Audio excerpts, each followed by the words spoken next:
Hafa, welcome to Weekend Edition. I'm Julius Santos. Glad you could join us. Guam Ancestral Lands Commission Director John Ngoko says his agency is dedicated to fulfilling the mandates put forth in the law that created ancestral lands. I don't have a secretary. I don't have a program coordinator, management analyst, not even a secretary, admin officer, but we're making it happen. Ngoko says as a former employee with the AG's prosecution division, he lives under the rule of law. The director also addresses what he says are concerns about his family's status as an ancestral lands claimant. We have almost all of our properties, my immediate family. Okay, the remaining portion, which is about 20% left, right? We have been in talks with the Navy over the past 7 years through our Assistant Mayor's office. And so it sort of bothers me that my family, because our property wasn't I guess,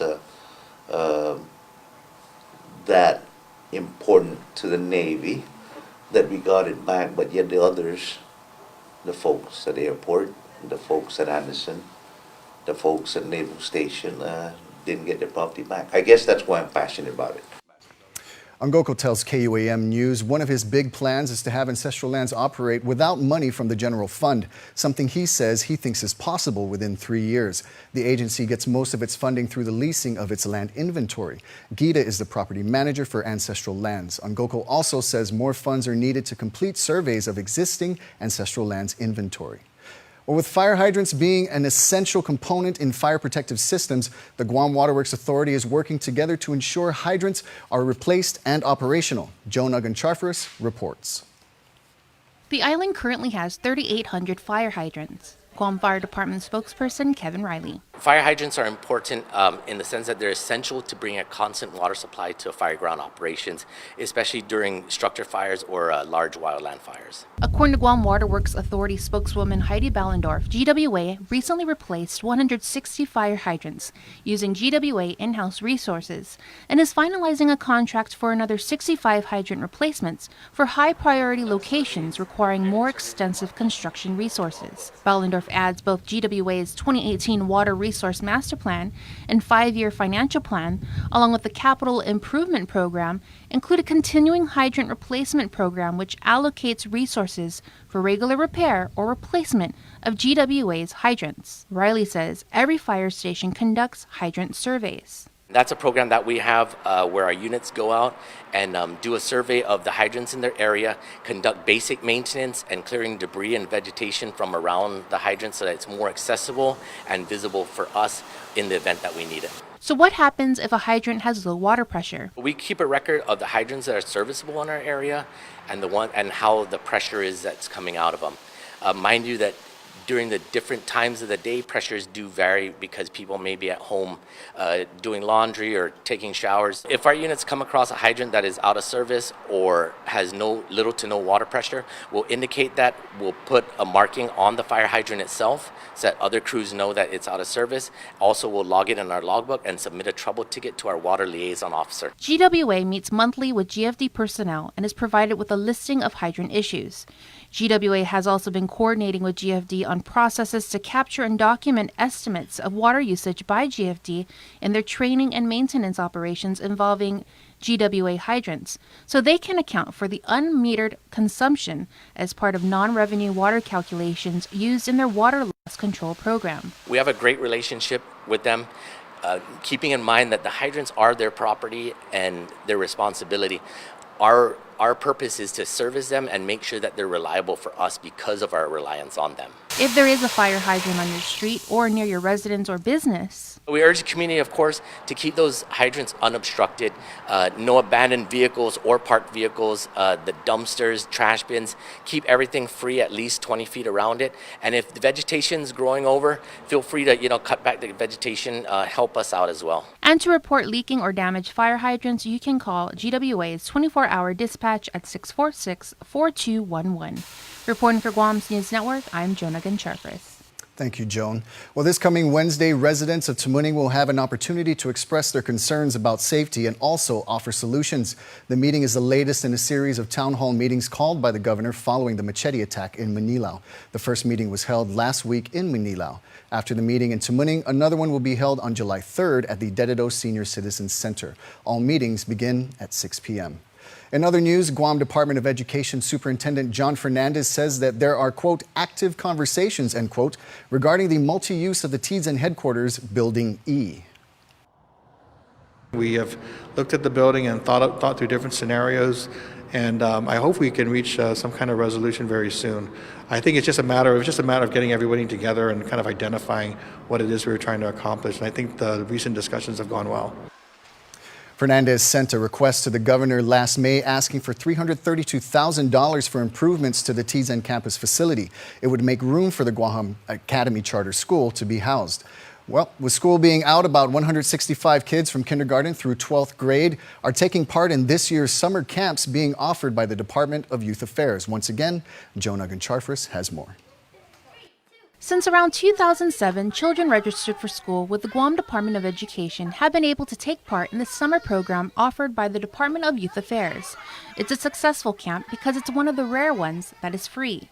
Jolyn Borhoff, who is a social worker too with DYA and a site leader for the Hadza camp in Agate, says the camp started on June 3rd. Summer camp is being held at the community resource centers located in Agate, Manilao, Catan, and Dededo, Lagu. According to Jolyn, the kids do an array of activities and field trips. We take part in a lot of free things in the community. So we have the Tango Theaters are offering free family movies. So we took the kids to that. We did horseback riding. We went to Fisheye. Fisheye was, they allowed us to do the tour for free. Every Friday, the kids do an activity which focuses on giving back to the community. We set time in the morning to go out to different sites or different beaches in the south. So we started all the way in Tagatsing Beach in Zotnya, and then we're working our way down all the way to Assam Beach. So we're doing coastal cleanups. At the end of the day, Borja, along with the staff, want the kids to have fun. She does say that one of her main focuses is the Chamorro culture. With this new administration, it's all about bringing back our language and a lot of focus on the culture. So every morning we do the Whanogi Chamorro, the Unifresi, and then I teach them a Chamorro chant because I'm also a chanter of Ifan Lion. So I'm able to teach those chants to the kids and they enjoy it. Social Service Supervisor 1 with DYA, Corinne Bendito. You know, when we think of DYA historically, everybody thinks of only the correctional side, but the youth development side of the fence is the division that is mandated to provide all these youth development activities, prevention programs within our community. And we've been around for a very long time. The summer camp would not be possible without the support of GovGuam agencies, partners, and parents. We have like Department of Agriculture and Smokey Bear. They came out earlier this week and they did a presentation on the soil resources and just the fires that have been happening, especially down south. And they made the kids aware that they are in like the prime area of the island where there's just like a lot of fires. Also UOG, they do a nutrition class. The Minyatlu, which is the former Big Brothers Big Sisters, they actually come out and they do art in the Ville and photography groups with the kids. And they also have sponsored 4 big hikes, and they also have like a commercial bus that comes in and picks up all the kids, so we don't have to worry about transportation. The Hadza camp is also grateful for the Agate Mayor's office, which allowed the usage of their 15-passenger van to help with the transport of kids for field trips. We're really grateful for him because we're allowed to take all the kids on field trips now, and no one's like left behind. Corinne shares the same sentiment. There's so many that we may have overlooked. We have GPD, the different mayor's offices, a sanctuary, and without all this collaboration, we wouldn't be able to have this success that we currently do with all our 3 resource centers. If you would like more information about the summer camps or the after-school program for the upcoming school year, you can call 565-5031. Reporting for Guam's News Network, I'm Jonagan Charfris. Thank you, Joan. Stay tuned. Next on Weekend Edition, we have trend spotting, and still to come, the Guam Crime Stoppers report. There are more ways to experience Guam via KUAM News, giving you what you want, when you want, and how you want it. From smart devices, Alexa, what's in the news? Here's your flash briefing. Over the web, on mobile, on streaming platforms, with immersive, interactive formats, and via social media where it's more than just content, it's conversation. More ways to keep you informed and entertained whenever you want it, wherever you are, on whatever device you're using.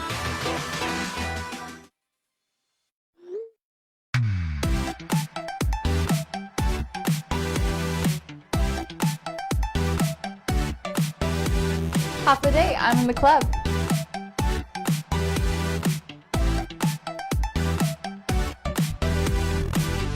Half a day, welcome to Two Lovers Point. Half a day, I'm in the club.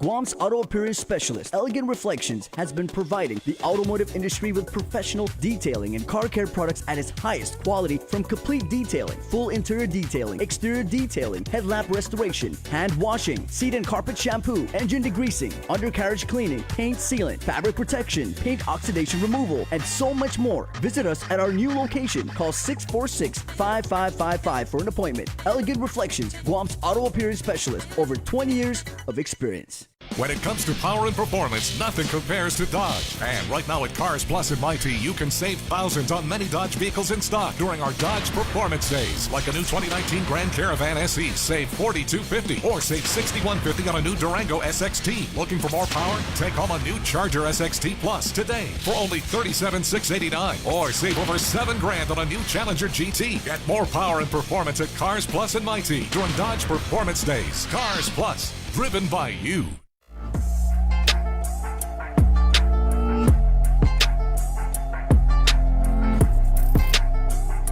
You might have seen this video circulating through WhatsApp chats.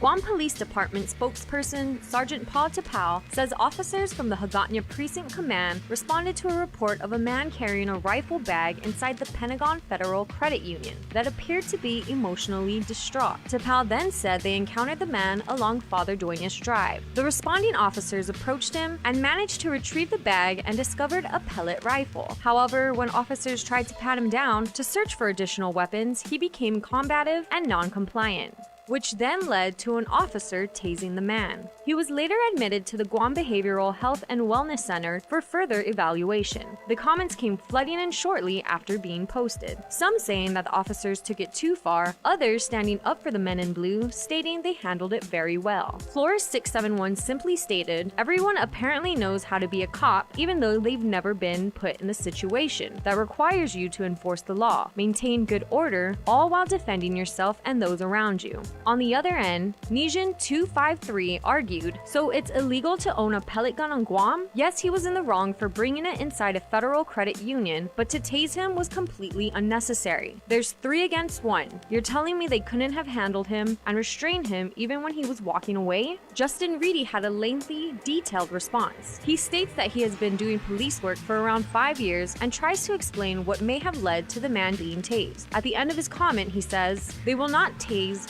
pepper spray, or shoot you if you do what they ask. Hope that was helpful." Another island issue that people reacted to was the sudden and questionable firing of Linda Uggan as Guam's State Historic Preservation Officer, with many citing on the fact that her termination was likely due to her outspoken stance against the military buildup. On YouTube, Frank Shocker added a comment to Chris Barnett's story saying, "Dumb move. Linda is a professional who is not afraid to go against politics to protect our historical sites and artifacts. This is a disservice to the people of Guam." Over on our our Facebook page, Vincent Peretta called the action a hatchet job if I ever saw one. I would be very surprised if her firing wasn't overturned. Lastly, George Borja said, GovGuam is a joke. We've seen time after time how GovGuam loses 90% of their cases regarding firing procedures. Welcome back, Mrs. Uggan. House of Cards deals bad hand on day one, and Vice Speaker Talina Nelson wants accountability. There was promises made that the casino would not be on Carnival grounds. Now all of a sudden it's on Carnival grounds. The casino at the Carnival is already a cause for concern. The casino was found in violation of rules and regs when cash was found on a table on opening day. She also mentions KUAM News reports that Mangmangtoto Mighty Mayor Rudy Paco and Barragata Vice Mayor Jesse Bautista are listed as part of big and small bid winner Jonathan Shea's team. Shea's father, Jimmy Shea, was convicted by the feds and sentenced to 2 years in jail for his role in a major illegal gambling operation at the MGM Grand Spa. What kind of message are we sending to our people? Corruption is okay, as long as we find the loophole to corruption? Mayor's Council Executive Director Angel Sablan said this is an issue he wants to look at and for the casino and games of chance at next year's carnival. At the end of the day, the Vice Speaker said elected leaders pushed hard for the casino not because it benefits the public, but because it deals a winning hand to a select few. Those select few have influence. Here's how the community online responded. Francis voiced his opinion, saying that this administration and directors are money hungry. Everything is about pay raises and sweetheart contracts. Bet on the house because the favorite always wins. Go fish. Maria wants to shut it down, voicing, the mayors think they're running the show. They're all corrupted. And Sarah thanks Nelson. Thank you, Senator, for putting your foot down on this old school politics. She also thanks our reporter Chris Barnett for keeping the public well informed.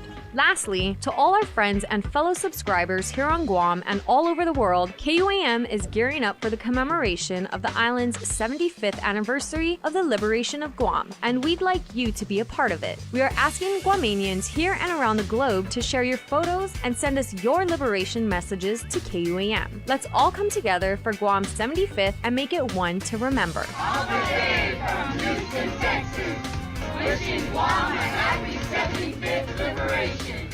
Viva Guam!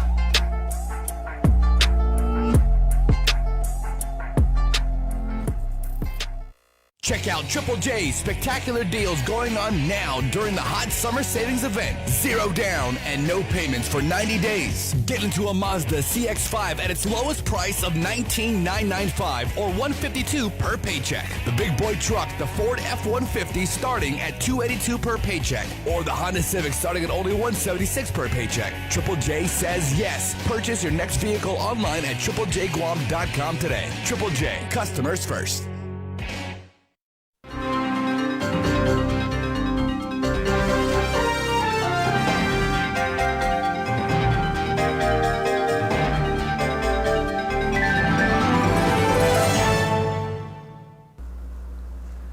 Advances in technique and medications used to prevent dental pain have shattered the myth that a dental visit is something to fear. Even the dreaded root canal or wisdom tooth extraction. Swabbing or spraying a topical numbing agent on before the injection and using different techniques and anesthetics can create a relatively comfortable or pain-free injection. Injections are often the most feared procedure. Some patients don't like the sounds or the vibrations of decay removal. If you're still nervous or you gag easily, despite these techniques, very safe oral medicines can be taken before your dental appointment to eliminate all fears, or some clinics use nitrous oxide gas. Pain relievers can easily be prescribed to eliminate mild to severe dental discomfort after any visit. For your Helpful Dental Minute, I'm Dr. Kenny Bourgeois of Paradise Smiles. We shall never know all the good that a simple smile can do.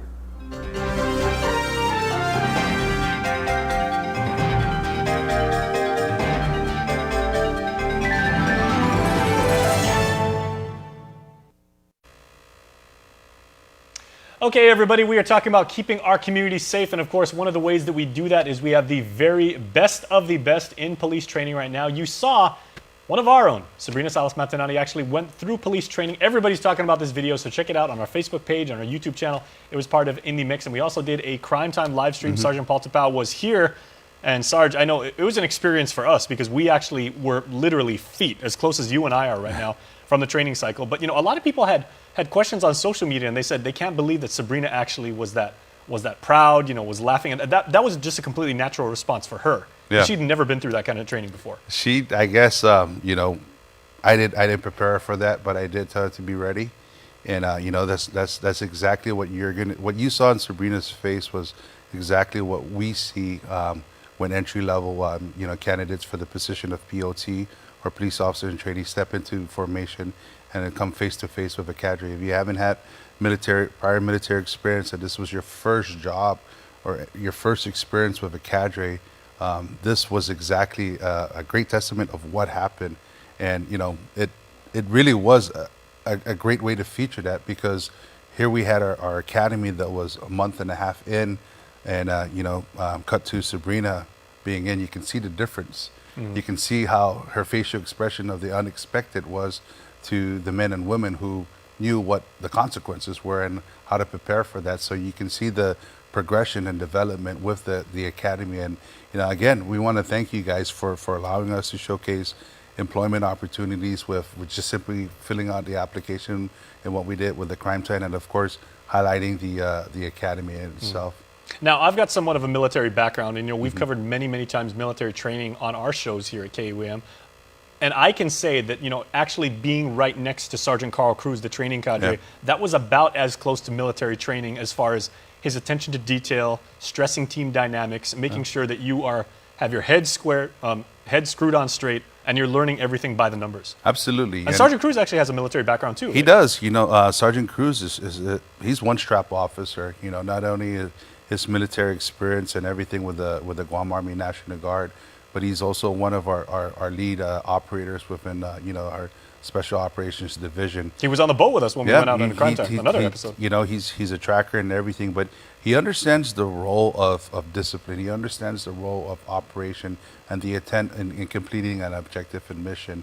And him accepting the assignment from being an operator with SWAT to being a training cadre with the department, he understands what needs to be done at the end state, the objective, and that's getting these fine men and women ready by January so that we can showcase them coming out into the community.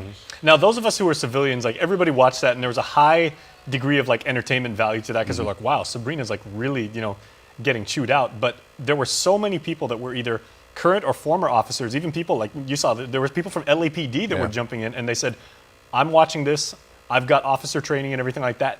That training cadre is doing everything by the book. They're like, you guys are doing it right out there. He had so much high praise for GPD. He was. I had comments from former drill instructors in the military saying Sergeant Carl Cruz was spot on. And his adaptability and what's going on with the situation. I know we had it for 30 minutes, but the way he adapted to it was spot on as a cadre, because one thing that's important about having that characteristic or that trait is motivating the troops. Assuring them that, hey, this is the marching orders, this is the objective, we need to find the end state and how we're going to accomplish this. And like I said, former drill instructors were commenting and commending Sergeant Carl Cruz for a job well done. And speaking on behalf of that, it was really a showcase of where our men and women were being in that first month of the academy. Yeah, Sabrina was asking me, and she goes, hey, with your ROTC background, was Carl just being really mean on me? I was no, he was doing his job, because if he does not get you absolutely 150% ready to serve as a patrol person out in the field, he's failed at his mission. Yeah, absolutely. And the first thing we do is break them down. And any falling under being a paramilitary organization is, once you step foot in that formation, there's an expectation that the job and their objective is to break us down. And it really is important that we get broken down, because we have all our pride and our ego that gets broken down with that. You train the humanity out of you. Absolutely. And get you focused. Yes, you're spot on. And the rebuilding phase comes from within the cadre, so that they can structure you to where now you become confident. You have a sense of confidence and a sense of assurance that you know what you're doing, and we prepared you for this. Because, like I mentioned in the show, you do not want to be a product of the environment. You be the environment, and the only way you're going to do that is understanding what you can and can't do, and your abilities and your capabilities in being a full-fledged police officer. And Sarge, I know that if you were my training cadre, right, if you were drilling me, it would be really easy for you to run me until I pass out or have me do so many push-ups until I like throw up all over the ground, right? But the big challenge for you is, can you get me to believe in myself that I can do more than I think I can do? Can you get me focused on the mission, which is to take care of Guam and the community, and to really be locked in at all times? It's important that you stress it because, you know, the job, the whole purpose of it, like what we mentioned, is to make you a better person, is to make you the better you. And the only way we're going to do it is to break you down. And though people looking from the outside in, they're going to say that's inhumane, you know, why do people go through that? But those who've actually understand, you know, drill and ceremony, they understand the simple drill and ceremony, they understand the importance of discipline. And that's where it starts, is discipline. So, you know, being paramilitary and, you know, for the folks who are currently serving, you know, in all the armed forces, they can all relate to that, you know, as to the importance of drill ceremony and discipline and the importance of a cadre in what they do to shape the soldier or the police officer or any organization that follows that sort of regimen. Okay, I do want to talk about galvanizing the mission, but we do have a little bit of business to get to, so we do have a crime of the week to take a look at. Yes, this is a crime that occurred right outside you guys' back door in Route 16 Harmon, the old San Miguel Brewery. Please pay attention. You know, it's unfortunate that it happened, but again, the Guam Crime Stoppers is looking for anybody who can provide information to help us in this case. All right, Harmon is our home, and this is one of our neighbors, so please, heads up. The Guam Police Department and the Guam Crime Stoppers is reaching out to the community for their help relative to a robbery that occurred on Wednesday, June 12th at around 12:30 p.m. Now, the preliminary investigation suggests that officers from the Delaware Precinct Command responded to the old San Miguel Brewery on Route 16 Army Drive relative to a robbery that occurred. And based on the interview with the victim, while at location, he was assaulted by 3 male minors. During the course of the assault, one of the individuals took the victim's wallet and bag. The boys were seen running southbound towards McDonald's. As a result of the attack, the male victim sustained injuries to his facial area. However, he refused any medical treatment. If anyone has any information about this crime or any other crime, you can call our 24-hour hotline at 477-HELP, that's 4357, or submit a tip online at guam.crimestoppersweb.com. All calls will remain completely confidential, and a cash reward of up to $1,000 could be paid if the information provided leads to an arrest and a grand jury indictment. Your call does make a difference.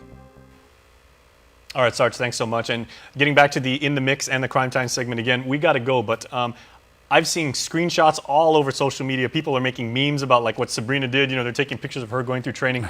But I think you had the quote of the entire live stream and everything when you said a very interesting philosophy and a mindset of what really sets the importance of training. Yeah, absolutely. That training really, you know, memorializes the reason why we stress the more you sweat here right now in training, the less you'll bleed out there in the field. And we want to assure the officers that we bring out there that they have the confidence and the ability to serve this beautiful island of Guam. All right, outstanding. We appreciate it as always. Thank you once again. And thank you to the Chief for giving us that opportunity. Thank you again. Okay, everybody, you can watch it right now on our social media channels. And once again, as Sarge told us, why do we train? Because so that we can be at our very best when our island needs us, when it is at its worst. So we're back after this.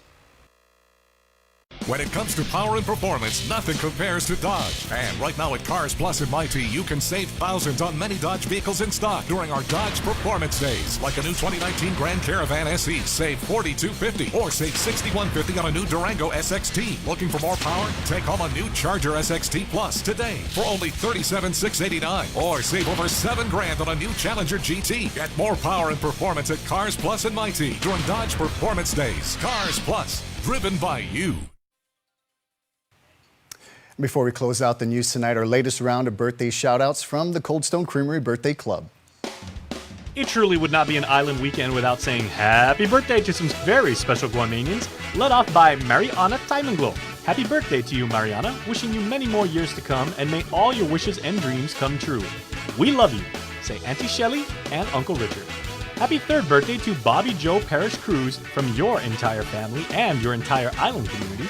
And happy birthday number 12 to Jaden Kenga from her grandparents Alan and Gloria Sinicolas. And happy birthday at KUAM to one of our very own, Eli Monge, who blows the candles out this weekend. Happy birthday, everybody. Now remember, you can be a part of the Cold Stone Creamery Birthday Club by registering online at KUAM.com. All you need is a photo, name, and birth date. And that's going to do it. That's all the time we have. From all of us here at Guam's News Network, thanks for watching and have a safe weekend. Adios. Closed captioning is brought to you by IT&E. Explore your world.